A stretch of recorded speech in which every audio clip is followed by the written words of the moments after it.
Hallo zu einer neuen Ausgabe PS Speicher TV. Ich fahre heute einen Volkswagen Polo, ein Polo 86C, also ein Polo der zweiten Generation. Und dieser Polo gehört für mich zu der Art Autos, die es heute so gar nicht mehr gibt. Der Wagen ist klein und wendig und kompakt, hat aber trotzdem innen ein gutes Raumgefühl. 4 Leute können damit entspannt reisen. Man kann die Rückbank umlegen und man kann sogar den Geschirrspüler damit transportieren. Der Wagen ist günstig im Unterhalt, er verbraucht wenig, er ist leicht zu reparieren, die Ersatzteile sind günstig. Rundum ein wirklich gutes Auto. Dieser Polo stammt aus dem Baujahr 1991. Zarte 45 PS Zerren an der Vorderachse, aus 1 Liter Hubraum. Der Wagen ist zwar schon 30 Jahre alt, aber mal ehrlich, ein kommender Klassiker ist der Polo nicht.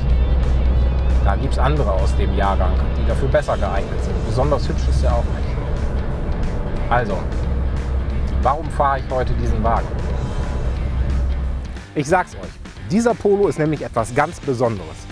Im Jahr 2019 haben sich die 3 Freunde Tobi, Kaius und Mesi dazu entschieden, an der Mongol Rallye teilzunehmen. 16.000 Kilometer im eigenen Auto, 20 Länder. Und das haben sie nicht mit einem Land Rover oder mit einem Unimog gemacht, sondern mit diesem Polo. Sondermodell Fox.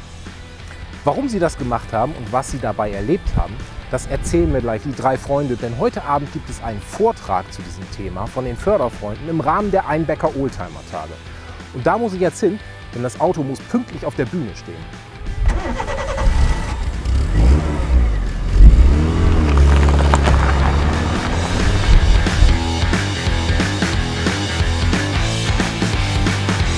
Bei mir sind jetzt die 3 Teilzeitabenteurer, Tobi, Mesi und Kaius, die zusammen den halben eurasischen Kontinent bezwungen haben.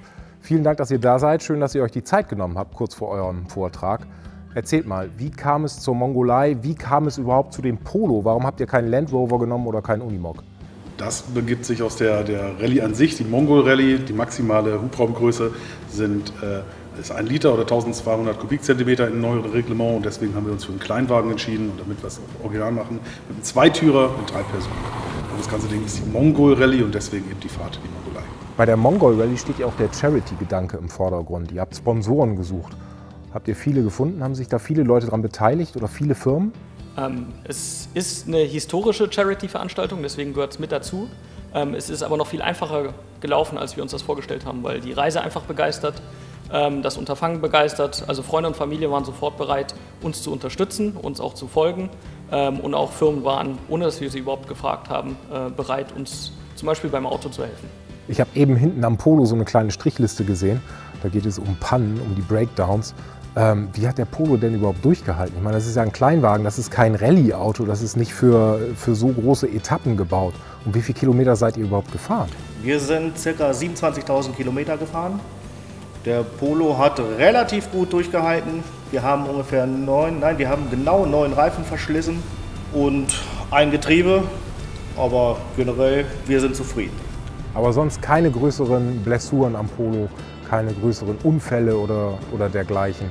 Bis auf das zerstörte Getriebe, was wir an einem Stein auf 4200 Meter gecrashed haben, eigentlich nichts. Absolut bewundernswert.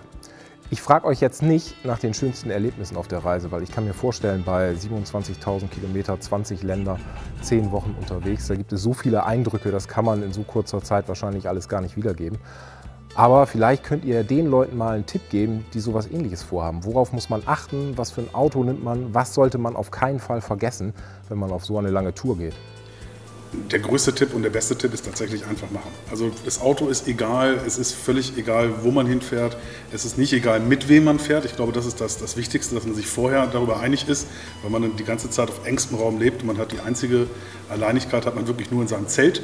Und das, was wichtig ist zu mitnehmen, ist vielleicht eine Handvoll Maloxan, 13er Schlüssel und auf jeden Fall genug Klopapier. Würdet ihr es wieder machen? Definitiv. Das kam schnell.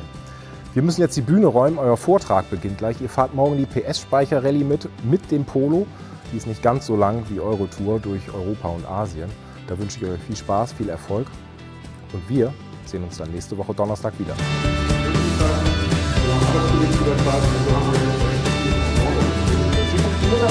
Man gibt keine, man gibt einen.